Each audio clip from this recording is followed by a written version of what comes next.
சென்னையின் number 1 mutton biryani ருசிக்க பாண்டி பஜார் பசும்பொன் ரெஸ்டாரண்ட்டுக்கு வாங்க. இனி பாண்டி பஜாரோட புதிய அடையாளம் பசும்பொன் தான். மதுரை உணவை சென்னையிலேயே ரசிக்கலாம். Hola! Your dream vacation to Vietnam starts from rupees 39,999 only with GT Holidays, South India's #1 travel brand. இயக்குனரா Dhanush அவர்கள் நீங்க பார்த்த ட்ரெய்லர் எனக்கு பொறுத்த வரைக்கும் இந்த ட்ரெய்லர் எனக்கு பெரிய டிசப்பாயிண்ட். ஏற்கனவே நடந்த ஒரு நிகழ்வை தொட்டு தான் இவர் வச்சிருக்காரு. ஆமா, அதை தான் வச்சு தான் இவர் வந்து சுத்தி இருக்காரு. ஆனா உண்மைன்னு சொல்ல மாட்டாங்க. இப்ப ராயபுரத்தில் நடந்த ஒரு நிகழ்வை தான் தொட்டிருக்க ராயன்னு பேர் வச்சுக்கிட்டு உள்ள வந்திருக்காரு இல்லையா. இதுல அந்த நீங்க ட்ரெய்லர்ல காமிச்ச காட்சிகள்ல பெரும்பாலும் ரத்தம் தான். சூப்பர் ஸ்டாருக்கு சுல்லான் மாப்பிள்ளையா அப்படின்னு கொஸ்டின் மார்க் போட்டு பெரிய கொந்தளிச்சிட்டாங்க பயங்கரமா. என்ன ரீசன்னா எப்படி நீ சுல்லான்னு சொல்லுவேன். இந்தியன் 2 படம் லைக்காக்கு லாபமா நஷ்டமா? ஆக்சுவலா இந்த படம் வந்து லைக்காக்கு நஷ்டம் இல்ல. 400 கோடியில பாதி தான் செலவுன்னு வச்சுங்க. அப்ப 200 கோடியை இந்தியன் 2 எடுத்திருக்கா எடுக்கலையா நீங்க கால்குலேட் பண்ணி பாத்தீங்கன்னா அதற்கு மேலதான் வருமானம் வந்து. ஒரு படத்தினுடைய செலவுல 2 படங்களை எடுத்து வச்சுட்டு இந்த படம் வந்து லைக்காக்கு நஷ்டம்னு சொன்னானா அவனுக்கு அடிப்படை அறிவில்ல.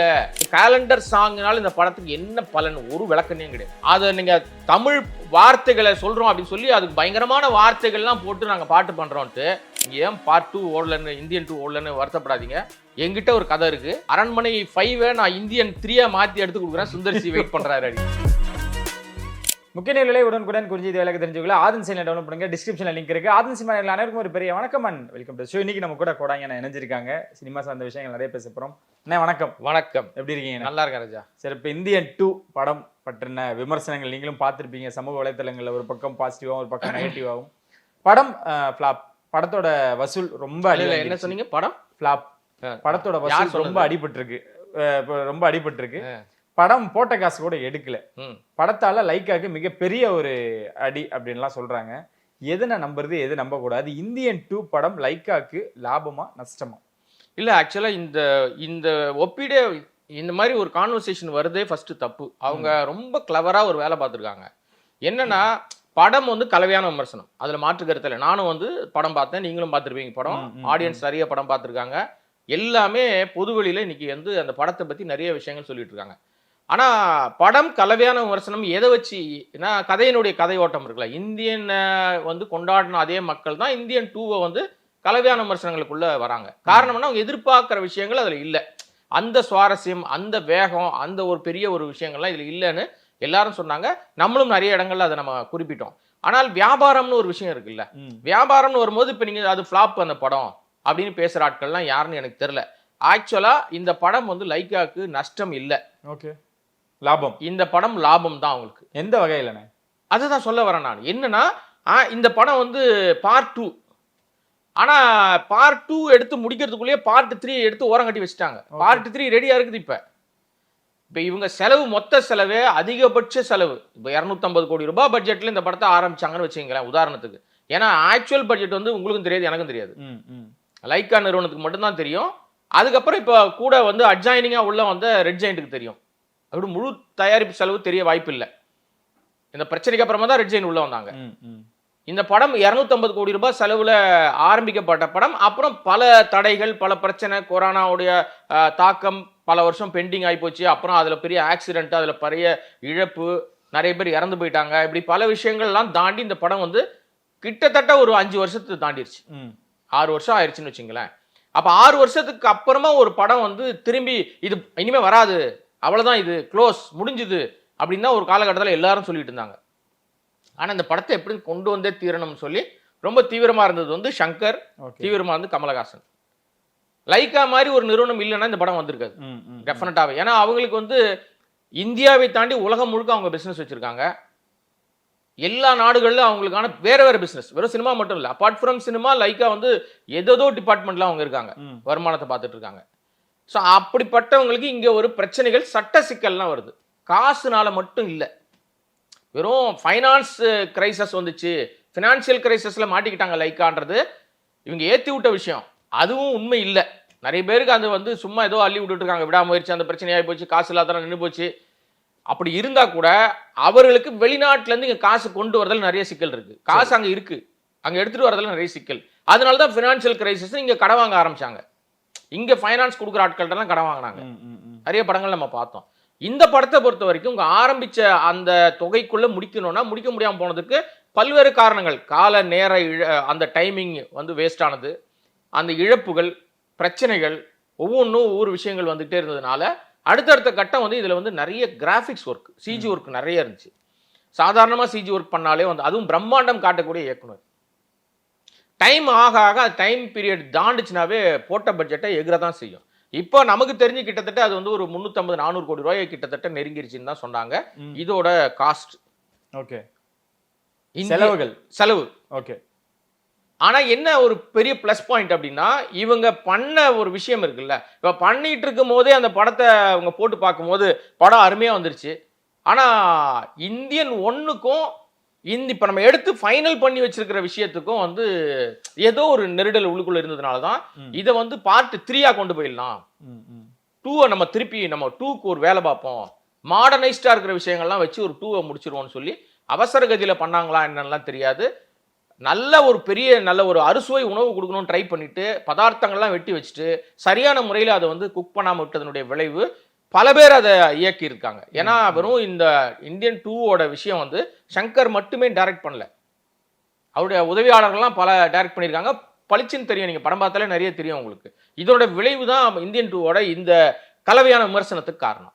ஆனா பிசினஸ் வைஸ் பாத்தீங்கன்னா ஒரு கல்லுல 2 மாங்கான்னு சொல்லுவாங்கல்ல ஒரு பழமொழி, அந்த மாதிரி ஒரு படம் எடுக்கணும்னு ஆரம்பிச்சு இப்ப பார்ட் 1 பார்ட் 2 பார்ட் 3ன்னு சொல்லி எடுத்துட்டாங்க. இப்ப முடிஞ்சிருச்சு. இப்ப 2 படம் அவங்க கையில இருக்கு. ஒரு படம் ரிலீஸ் ஆயிடுச்சு, ஒரு படம் ரிலீஸுக்கு வெயிட் பண்ணுது, அதுக்கு டீசரும் போட்டாங்க. 2 பாத்தீங்கன்னா கடைசியில அந்த டீசரும் வந்துருச்சு. ஆமா, 2வினுடைய கலவையான விமர்சனங்களை பேலன்ஸ் பண்றது எதுன்னா அந்த 3யோட அந்த டீசர் தான். அந்த டீசர் பார்த்தவங்களுக்கு 2 வந்து ஒரு பெருசா நம்ம வந்து இது பண்ணிக்க வேண்டாம், இது கிரிஞ்சா இருந்தாலும் பரவாயில்ல, 3 வந்து கொஞ்சம் நல்லா இருக்கும் போல இருக்கு, ஏன்னா அது ஒரு பீரியடா இருக்கு, ஒரு வித்தியாசமான ஒரு விஷயத்த ட்ரை பண்ணியிருக்காரு, அது 3க்காக வெயிட் பண்ணுவோம்ன்ற மாதிரி அப்படி வந்து மடமாத்துற மாதிரி ஒரு சூழ்நிலை ஆயிடுச்சு. சரி, அப்ப இந்த செலவு ஒரு 400 கோடி ரூபாய் செலவு அப்படின்னா இது ஆல்ரெடி இவங்க வந்து நிறைய ஏரியால ஆல்ரெடி வித்துட்டாங்க. இப்ப நீங்க 400 கோடி செலவுன்னா 2 படம் வச்சுங்களா, நான் உதாரணத்துக்கு சொல்றேன். 400 கோடி கரெக்டா செலவா உனக்கு தெரியுமா என்ன கேட்டீங்கன்னா தெரியாது, கிடைக்கிற தகவல் நம்ம பேசின தகவல். சரி, அப்படின்னா தோராயமா 400 கோடி செலவுனா 2 படம் எடுத்திருக்காங்க, 2 படம் கைவசம், ஒன்னு ரிலீஸ் ஆயிடுச்சு, ஒன்னு ரிலீஸ் ஆக போகுது. அப்ப ஒரு படத்தினுடைய காஸ்ட் பாதிக்கு பாதி தான், 200 கோடி ரூபாய் தான் ஒரு படத்தோட காஸ்ட். இந்த 3க்கு தனியா சம்பளம், 2க்கு தனியா சம்பளம்னா யாரும் கொடுத்துருக்க மாட்டாங்க, எடுத்தாச்சு படம். ஏன்னா அதனாலதான் 3 முடிச்சு வச்சுட்டு 2க்கு இன்னும் கொஞ்சம் பேலன்ஸ் பெண்டிங் இருக்குன்னு தான் 2 ஷூட்டிங் போச்சு. 3 எல்லாம் முடிச்சிட்டாங்க, எப்போ முடிச்சிட்டாங்க, தயாராயிருச்சு, படம் பார்த்து முடிச்சாங்க. இதுதான் 2 வரப்போகுதுன்னு நினைக்கும் போது தான் அது 3ன்னு சொல்லி வச்சுட்டு 2க்குள்ள இன்னும் கொஞ்சம் போர்ஷனை சேர்ப்போம்னு சொல்லி தான் நிறைய விஷயங்களை சேர்த்து அங்க ஒண்ணு இங்க ஒண்ணுமா வச்சதெல்லாம் ஒட்டு போட்ட துணி மாதிரி ஆயிப்போச்சு 2. சரி, இந்த பார்ட் 200 கோடி ரூபாய், 400 கோடியில பாதி தான் செலவுன்னு வச்சுங்க. அப்ப 200 கோடியை இந்தியன் 2 எடுத்திருக்கா எடுக்கலையா நீங்க கால்குலேட் பண்ணி பாத்தீங்கன்னா அதற்கு மேலதான் வருமானம் வந்திருக்கு. உங்க கணக்குப்படியே பார்த்தா இல்ல இங்க உள்ள இந்தியாவுடைய வசூலை வச்சு பாத்தீங்கன்னா கூட கிட்டத்தட்ட ஒரு 40-50 கோடி ரூபாய் அது வசூல் வந்திருக்கும், வெறும் தியேட்ரிக்கல் லாபம்.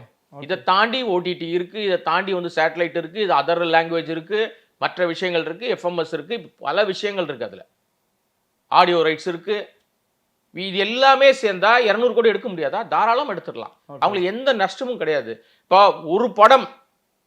ஒரு படத்தினுடைய செலவுல 2 படங்களை எடுத்து வச்சுட்டு இந்த படம் வந்து லைக்காக்கு நஷ்டம்னு சொன்னானா அவனுக்கு அடிப்படை அறிவில்ல, அவனுக்கு அந்த புரிதல் இல்ல. அறிவில்லைன்னு கூட நம்ம சொல்ல வேணாம், பெரிய வார்த்தையா இருக்கும். புரிதல் இல்ல, சினிமா குறித்து தானே புரிதல் இல்லைன்னு நம்ம சொல்லலாம். பொன்னியின் செல்வன் 2, அதுக்கப்புறம் சந்திரமுகி 2, இப்போ இந்தியன் 2. இந்த 2 எல்லாம் ராசி இல்லை அப்படின்னு பேசினோம்னா அந்த அரண்மனை 2வா இருக்கட்டும், காஞ்சனா 2வா இருக்கட்டும், இதெல்லாம் ஒரு பக்கம் வெற்றியா அப்படியே போயிட்டு தானே இருக்கு. ஆடியன்ஸுக்கு பிடிச்ச மாதிரியும் இருக்கு, அதுவும் டெம்ப்ளேட் தான், அவங்களே அக்செப்ட் பண்ணிக்கிறாங்க. இந்த மாதிரியான 2 டைப் ஆஃப் சினிமா எப்படி பாக்குறீங்க?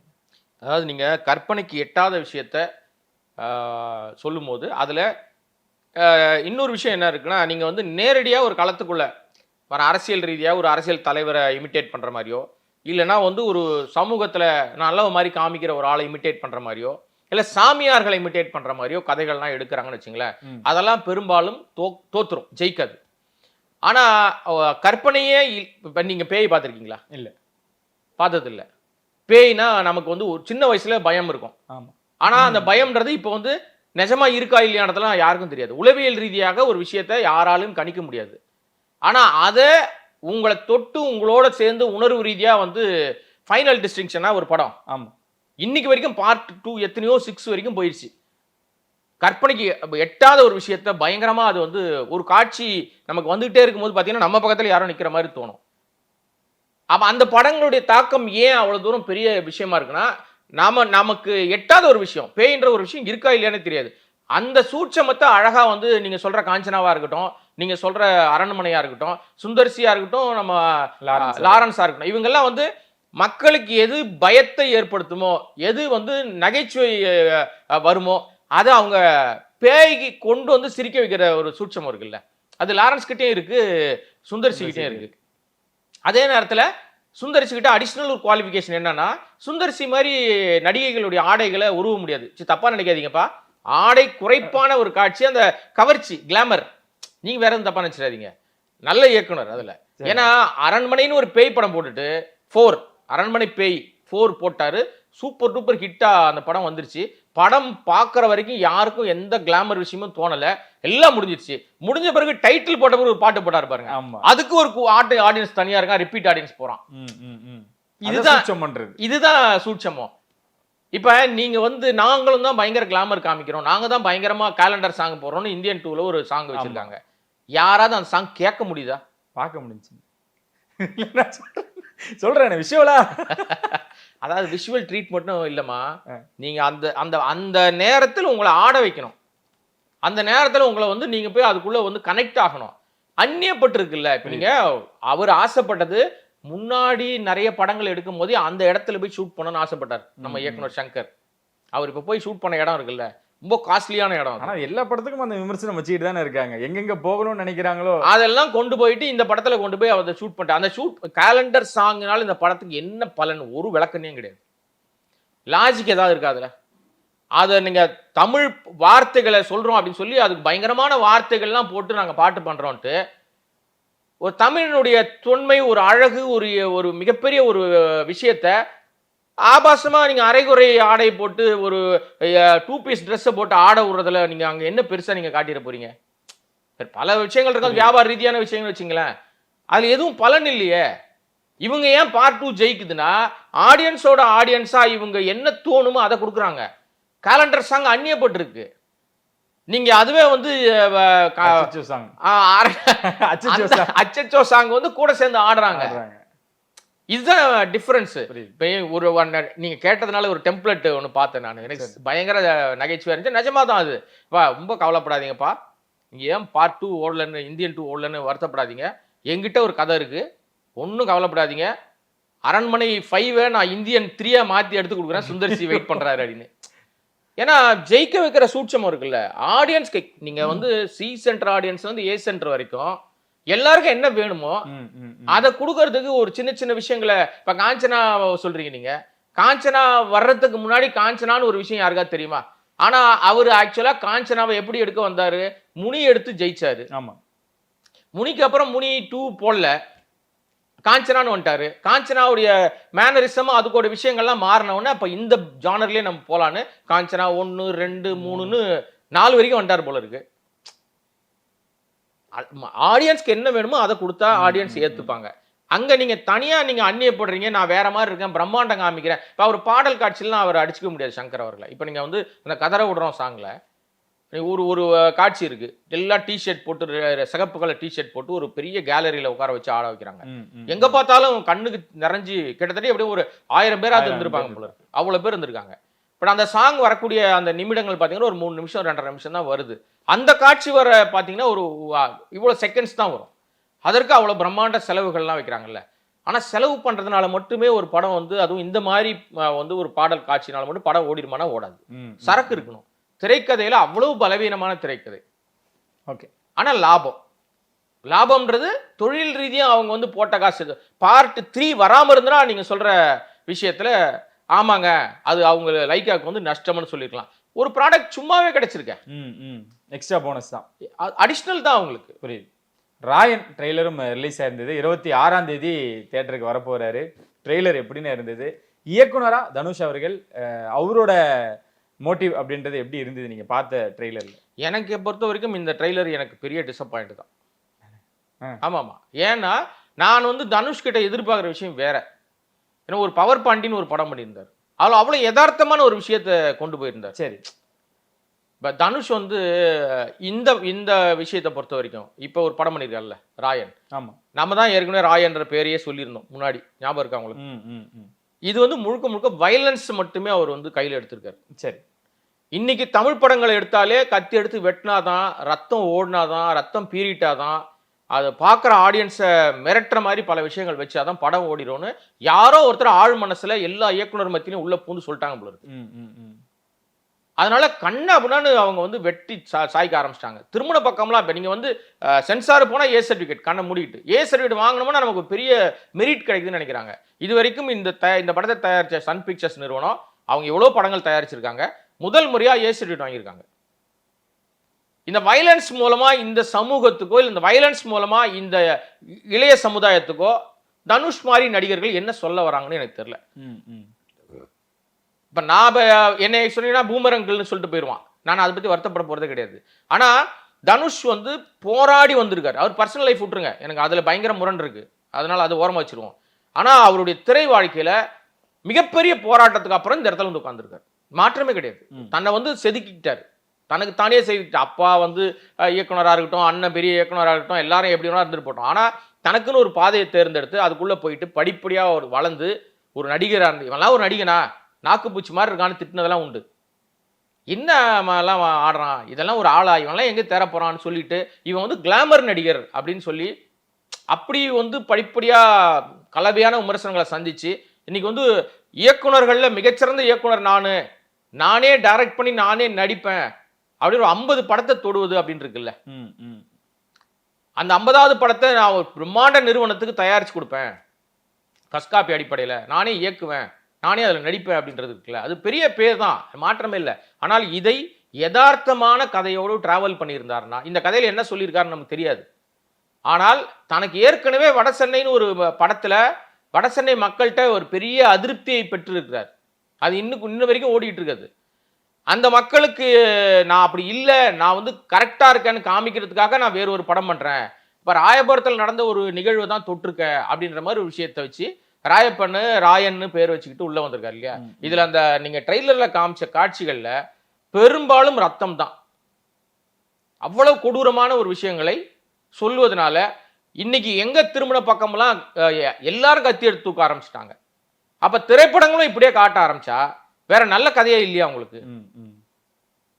பவர் பாண்டின்னு ஒரு படம் எடுத்தீங்க, எவ்வளவு அழகான ஒரு கவித்துவமான ஒரு விஷயம், அது தோத்து போல அந்த படம் உங்களுக்கு பெரிய பேர் கொடுத்துச்சு. மிகப்பெரிய ஒரு இயக்குனருக்கான பெரிய ஒரு சூட்சமத்தை ஆரம்ப புள்ளி அவ்வளவு அழகா போட்டீங்களே. அடுத்த படமும் நிலவுக்கு என்னடி என்மேல் கோவம், அதுவும் ஒரு லவ் சப்ஜெக்ட் அப்படின்ற மாதிரியான விஷயங்கள் பார்த்தோம். எல்லாம் கரெக்ட் தான்மா. இப்போ ஏன் நீங்க வன்முறைக்குள்ள வந்தீங்கன்னா கேள்வி, அதுதான் எனக்கு டிசப்பாயிண்ட் தவிர. பட் முழு படம் பார்ப்போம், படத்துல என்ன சொல்லியிருக்கேன். ஏன்னா ஒரு படம், அந்த படத்தினுடைய ட்ரெய்லர்ன்றது படம் எப்படி இருக்குமோ அந்த ட்ரெய்லர் அப்படி இருக்கும். ட்ரெய்லர் பார்த்துட்டா படத்தை நீங்க முடிவு பண்ணிடலாம். இந்த படத்தை பத்தி நம்ம தான் நிறைய விஷயங்கள் பேசணும்னே, அதனாலதான் இந்த கேள்வி உங்ககிட்ட வச்சேன், என்னென்ன இருக்க போகுது படத்துல. ஏன்னா இதுல நான் அப்ப நம்ம விசாரிச்ச வகையில கேட்டதுன்னா ஒரு நிகழ்வு, ஏற்கனவே நடந்த ஒரு நிகழ்வை தொட்டு தான் இவர் வச்சிருக்காரு. ஆமா, அதை தான் வச்சுதான் இவர் வந்து சுத்தி இருக்காரு. ஆனா உண்மைன்னு சொல்ல மாட்டாங்க. சரி, வழக்கம் தானே, வழக்கம் போல சொல்லுவாங்க. ஏன்னா உண்மைன்னு சொல்றதுக்கு தைரியம் இன்னைக்கு கிடையாது நிறைய பேருக்கு. அதுல நிறைய சட்ட சிக்கல் வரும்னு வச்சுங்களேன் யதார்த்தமா. ஏன்னா அவங்களோட ஒத்து போனாங்கன்னா, நான் முன்னாடி பேசின மாதிரி தான் ஒரு மலையாள படத்துல உண்மை சம்பவம் எடுத்த மாதிரி அவங்க பேஸ்ட் ஆன் ட்ரூ ஸ்டோரினே போட்டு பண்றாங்க. அவங்களுக்கு நிறைய விஷயங்கள் இருக்கு, அது ஆத்தென்டிகேட்டா பண்றாங்க. இவங்க வந்து சினிமாவுக்காக நிறைய விஷயத்த மாத்தி தான் ஹீரோவா பரிணமிக்கிறதுக்காக இதுல வந்து அவங்க அண்ணனுடைய அவுட்புட்டும் நிறைய உள்ள இருக்கு போல இருக்கு. ஏன்னா அதுவும் வெளிப்படையா வெளியில தெரியுது. அப்புறம் வந்து பாத்தீங்கன்னா அந்த ஓனாய் கதையெல்லாம் சொல்லிட்டு இருக்காரு இல்லையா, காட்டிலே வந்து ரொம்ப பலம் வாய்ந்தது அப்படின்லாம் ஒரு கதை சொல்றாருல்ல. இது எப்பவுமே பாத்தீங்கன்னா உங்களுக்கு வந்து தனக்கு ஒரு விஷயம் இல்லைனாலும் கதை சொல்லி மூலமாக ஆடியன்ஸை திருப்திப்படுத்திடலாம் அப்படின்றது ஒரு தாட் ப்ராசஸ்ல என்ன சொல்லுவாங்கன்னா, நீ போற போக்குல சொல்லிட்டே போ, உன் பின்னாடியே ஆடியன்ஸ் வந்துடுவாங்கன்ட்டு. ஆனா இன்னைக்கு இருக்கிற ஆடியன்ஸ் ரொம்ப தெளிவானவங்க. அவங்கள்ட்ட நீ என்ன சொல்ல வந்தாலும் சரக்கு இல்லைன்னா ஃபர்ஸ்ட் காட்சியிலே தூக்கி போட்டு போயிட்டே இருப்பாங்க. இப்ப இவர் வன்முறையோடு வந்தால் இந்த கதையில வந்து வன்முறையை தவிர்த்து ஒரு கதை உள்ள இருந்துச்சுன்னு வச்சுங்களேன், தனுஷ் அவர்களுக்கு ஒரு பெரிய மரியாதையும் அவருடைய இயக்கத்துக்கு தெரியாம நடிப்புல நம்ம குறை சொல்ல போறதே கிடையாது. அதுதான் நல்ல நடிகர், அதுல மாற்றமே கிடையாது, மிகச்சிறந்த நடிகர். ஆனா இயக்கம்னு வரும்போது நீங்க வன்முறை மட்டுமே கையில் எடுத்தீங்கன்னா வன்முறையை தாண்டி நல்ல இயக்குனரா பரிணமிக்க வேண்டியது உங்களுடைய கடமை. ஆனா அதை செய்ய தவறிட்டீங்கன்னா இந்த தமிழ் சினிமா நிச்சயமா உங்களுக்கான இடத்தை கொடுக்கவே கொடுக்காது. இன்னைக்கு ஜெயிச்ச எல்லா இயக்குனர்களும் வன்முறையை கையில் எடுத்தா ஜெயிச்சிருக்காங்க. இன்னைக்கு சாம்பவான்கள் திரைக்கதை மன்னன்னு பேர் எடுத்திருக்காரு. இப்போ அவர் நடிகரா மாறிட்டாரு பாக்யராஜ் சார். பாரதி ராஜா வெறும் செட்டுக்குள்ளே இருந்த சினிமாவை தூக்கிட்டு போய் கிராமத்துக்குள்ள கொண்டு போனாரு. ஒரு வீட்டுக்குள்ளேயே கோடு போட்டு படம் பண்ண ஒரு விசு, மகேந்திரன். ஏன் அவங்க பேரெல்லாம் இன்னைக்கு வரைக்கும் நம்ம வந்து சொல்லிக்கிட்டே இருக்கோம் அப்படின்னா அவர்கள் யதார்த்தமா நம்ம பக்கத்துல இருந்து பார்த்த விஷயங்களை, அக்கம் பக்கத்துல தெரிஞ்சுக்கிட்ட விஷயங்கள், கேட்ட விஷயங்களை திரைப்படமாக நம்ம முன்னாடி கொண்டு வந்து வச்சாங்க. வாழ்வியல் யதார்த்தங்களை பதிவு பண்ணாங்க. நாங்க பிரம்மாண்டம் காமிக்கிறோம், நாங்க வன்முறையை காமிக்கிறோம், பயங்கரமான இது மாதிரி ஒரு வன்முறை பார்த்ததே இல்லை. ரஜினி அவர்கள் அம்பானி வீட்டு விழாக்கு போனதும் என்னடா இது வரவே இல்லையேன்னு யோசிச்சேன். அதுவும் நிறைய சமூக வலைத்தளங்கள் எழுதிக்கிட்டு இருக்காங்க, நிறைய இடங்கள்ல பார்க்கப்படுது. மகிழ்ச்சியோட இருக்காரு, சந்தோஷமா டான்ஸ் ஆடினாரு. அதை இங்க விமர்சனம் ஆகிறதுக்கு என்ன காரணம்? எனக்கு தெரிஞ்சு இது என்ன ஏன் விமர்சனம் ஆக்கணும்? அது அவர் இஷ்டம். அவரு விருப்பப்படுறாரு, போறாரு. அவர் காசு வாங்கிட்டு ஆடினாரா காசு வாங்காம ஆடினாரான்னு நமக்கு தெரியாது. சரி, அவரை கூப்பிடுறாங்க வாங்கன்னு சொல்லி. ஏன்னா அவருடைய மகளுடைய திருமணத்துல டான்ஸ் ஆடலங்க அவரு. விமர்சனம் எப்படி வைக்கிறாங்க அப்படின்னா, உன் பொண்ணு திருமணம் முதல் முறையா நடக்குது, ஐஸ்வர்யாவுடைய திருமணம். அந்த திருமண அறிவிப்பே பயங்கரமான ஒரு இன்சிடென்ட்.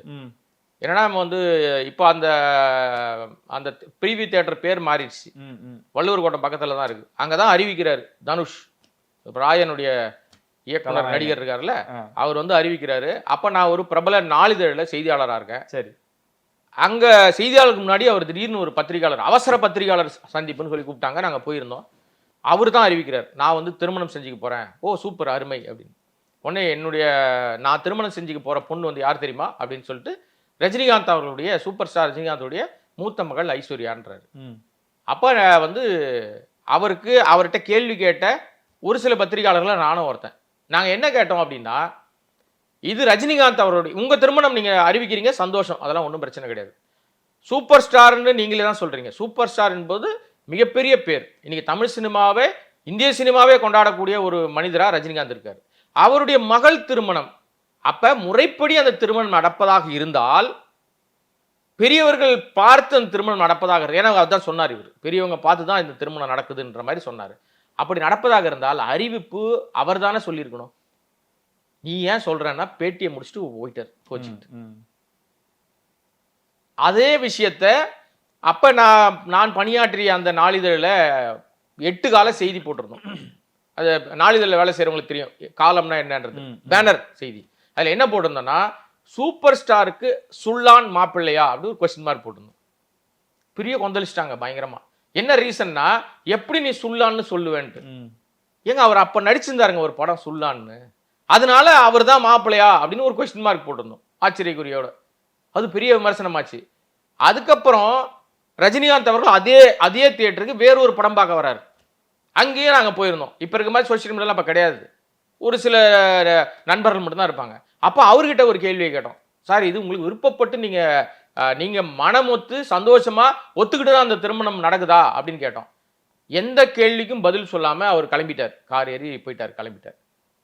அப்ப வந்து இந்த மாதிரி வந்து திருமண கேள்வி கேட்டோம்னா ரஜினிகாந்த் வழக்கம் போல, நான் வேலை பணியாற்றிய நிறுவனம் வந்து அந்த நாளிதழ் வந்து அப்படிதான் தலைப்பெல்லாம் போடுவாங்க. சூப்பர் ஸ்டார் வந்து கேள்வி கேட்டோம்னா ஓட்டம்னு போட்டாங்க. பத்திரிகையாளர் கேள்விக்கு பதில் சொல்லாமல் ரஜினிகாந்த் ஓட்டம்னு போட்டாங்க. அது ஒரு பெரிய விமர்சனமாச்சு.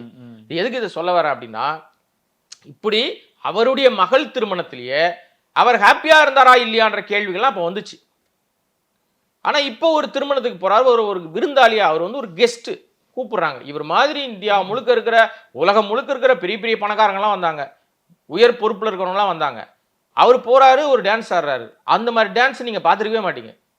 இவ்வளோ ஹாப்பியா டான்ஸ் ஆடுறாரு. ஏன் அந்த டான்ஸ் ஆடினாரு அப்படின்னு கேட்கிற உரிமை இங்க யாருக்கும் கிடையாது. அவர் விருப்பம்.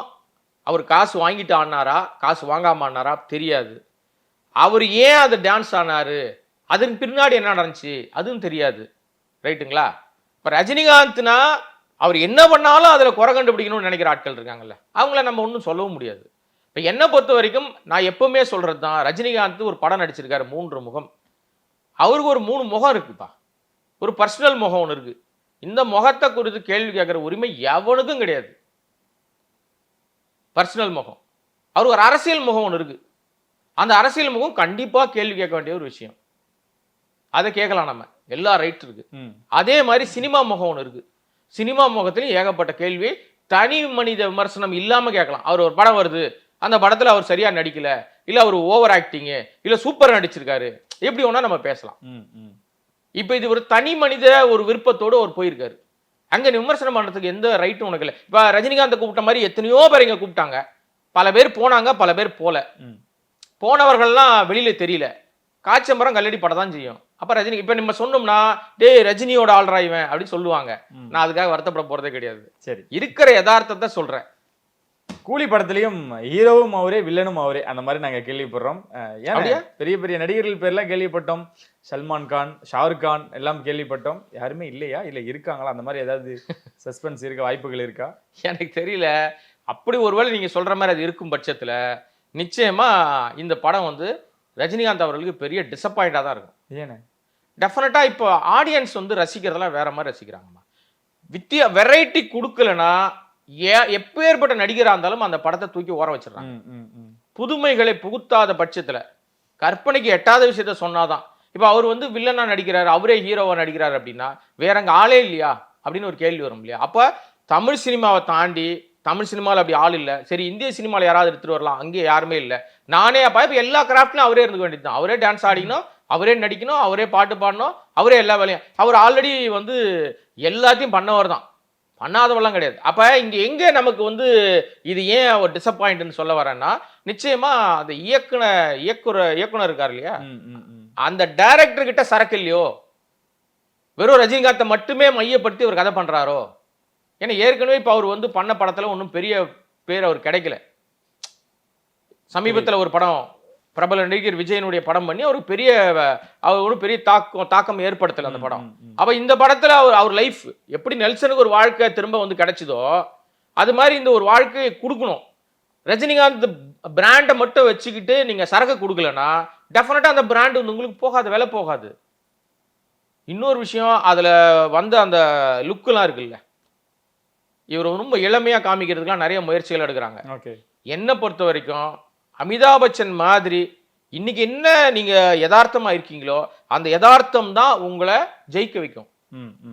மாறுதலுக்கு உட்பட்டது. நான் வந்து இன்னும் அப்படியே வந்து 16 வயசுல போயிடுவேன், நான் ஏஐ தொழில்நுட்பத்துல நான் வந்து நிறைய மாத்துவேன், இல்லை நான் வந்து பயங்கரமா சிஜி ஒர்க்ல என்ன மாத்திப்பேன், நான் வேற மாதிரி இருப்பேன், நான் இன்னும் வந்து 16 வயசு பொண்ணு கூட டூயிட் பாடுவேன் அப்படின்லாம் கொண்டு போய் இயக்குனர் அவரை திணிச்சார்னா ரஜினிகாந்த் அவர்களுக்கு இருக்கிற இமேஜ் இருக்குல்ல, அது டெஃபினட்டா அவருக்கு வந்து பெரிய டிசப்பாயிண்ட் தான் கொடுக்கும், பின்னடைவு தான் சந்திக்கும். கதை சரியில்லைன்னா யாரா இருந்தாலும் தூக்கி போட்டுருவாங்க. இது இவர் கிடைச்சிருக்கிற வாய்ப்பு யாருக்குன்னா ரஜினிகாந்த் கிடையாது, லோகேஷ் கிடைச்சிருக்கிற வாய்ப்பு.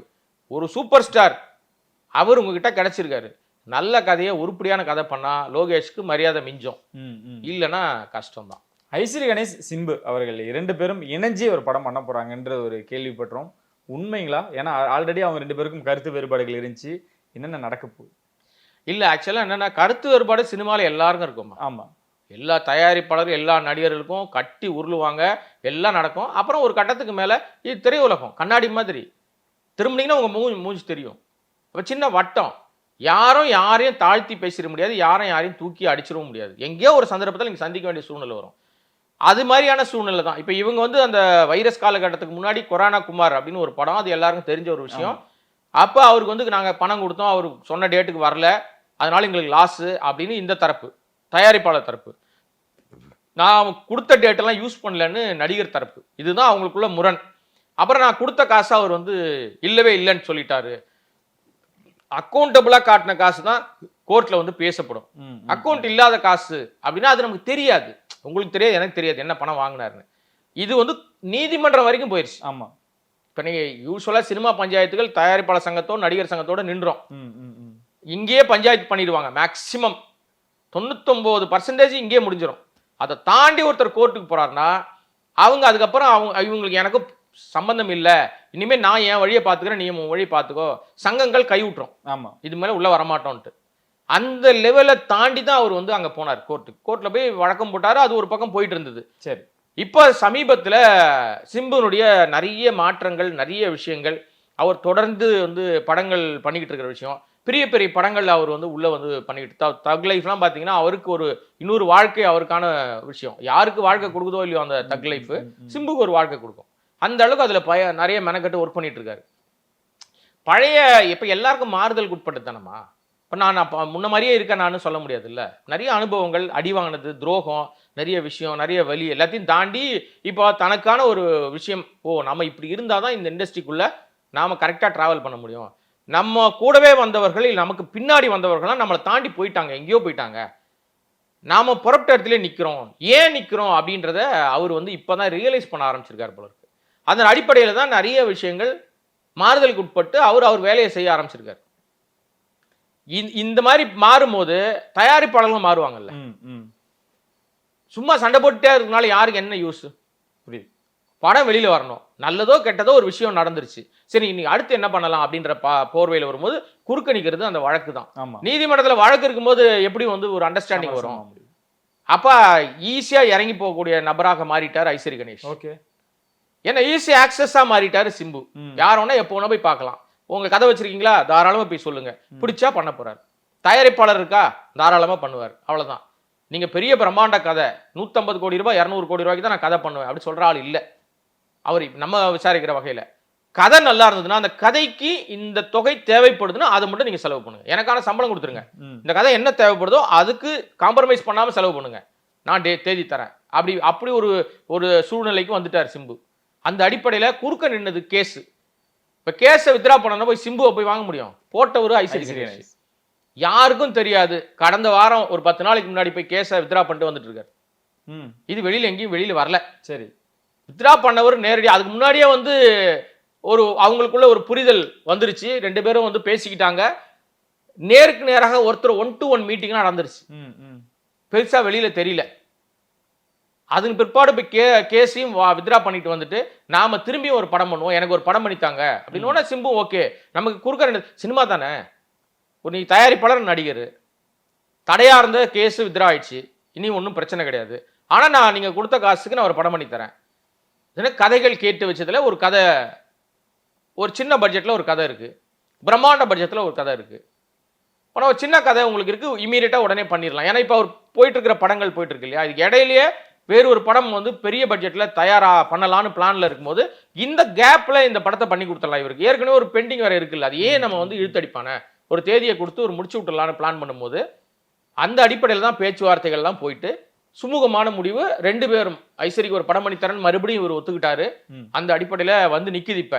ஆனா இப்போ அங்க இன்னொரு சிக்கல் ஒன்று வந்திருக்கு. என்னன்னா, சின்ன பட்ஜெட்ல பண்றதை விட பிரம்மாண்டமா இருக்கிற ஒரு பெரிய பட்ஜெட் படம் ஒன்று இருக்குல்ல, அது கிட்டத்தட்ட ஒரு 150 கோடி ரூபாய்க்கு மேலன்னு சொல்றாங்க அந்த பட்ஜெட், அந்த தொகை. அந்த படத்தை நான் தயாரிக்கிறேன்னு சொல்லி ஐசரி முன் வந்திருக்காரு. ஓகே. அங்க ஒரு சின்ன சிக்கல் என்ன இருக்குன்னா, இப்ப சாதாரணமா ஒரு படம் பண்றீங்க, அது ஒரு 20 கோடி ரூபாய் 30 கோடி ரூபாய் ஆனா அதுக்கு ஒரு சம்பளம் எனக்கு கொடுங்க அப்படின்னு சொல்லி சிம்புவோ இல்ல சிம்பு மாதிரி யாரோ ஒரு நடிகர் வந்து அதுக்கு ஒரு சம்பளத்தை வாங்கிட்டு நடிப்பாங்க. பட் பிரம்மாண்டம் 100 கோடியை தாண்டி போகுது, 200 கோடியை தாண்டுது அப்படின்னா அதற்கு ஒரு சம்பளம். ஏன்னா பிரம்மாண்டம் வைக்கிறீங்க நீங்க, அதற்கான தேதிகளை உங்களுக்கு அதிகமா ஒதுக்க வேண்டியிருக்கும், அதற்கான நிறைய மெனக்கெடுதல் இருக்கும். அப்போ அதுக்கு எனக்கு ஒரு குறைந்தபட்சம் எனக்கு ஒரு மார்க்கெட் இருக்கு. சிம்பு ஒரு படம் அப்படின்னா அந்த படத்துக்கு ஒரு மார்க்கெட் இருக்கு, அந்த மார்க்கெட்டுக்கு ஏற்ற மாதிரி எனக்கு ஒரு சம்பளம் கொடுங்க அப்படின்ற ஒரு விஷயங்கள் வரும்போது மறுபடியும் ஒரு சம்பள சிக்கல். இந்த சம்பள சிக்கல்ல வந்து இறங்கி போக வேண்டியதும் ஒத்து போக வேண்டியதும் அதை சரின்னு தலையாட்ட வேண்டிய இடத்துல இருக்கிறவர் சிம்பு கிடையாது, ஐசரி கணேஷ் தான். ஏன்னா தேதி கொடுக்க நடிகர் ரெடியா இருக்காரு, நடிச்சு கொடுக்க ரெடியா இருக்காரு. அவர் சம்பளம் எனக்கு இந்த படம் தான் நான் நடிக்கிறேன், சின்ன பட்ஜெட்ல நீங்க என்ன ஏற்கனவே பேசின படம் அந்த படத்துக்கு என்ன உண்டோ நடிச்சு கொடுத்துட்றேன், பிரம்மாண்டம்னா அதுக்கு ஏற்ற சம்பளத்தை கொடுங்கன்னு கேட்டிருக்காரு. இதுதான் அவங்களுக்குள்ள. ஆனா இதுவும் பேசி தீர்க்கப்படும்ன்றது தான் சொல்றாங்க. இவங்க 2 பேரும் சீக்கிரமா இணையத்துக்கும் அதிக வாய்ப்புகள் இருக்கு. ரொம்ப நன்றிண்ணே, வழக்கம் போல நிறைய விஷயங்கள் எங்களுக்காக ஷேர் பண்ணிக்கிட்டீங்க. ரொம்ப நன்றிண்ணே. என்ன நினைச்சு உங்களை சந்திக்கும் போது உங்களை எடுக்கிறாங்க.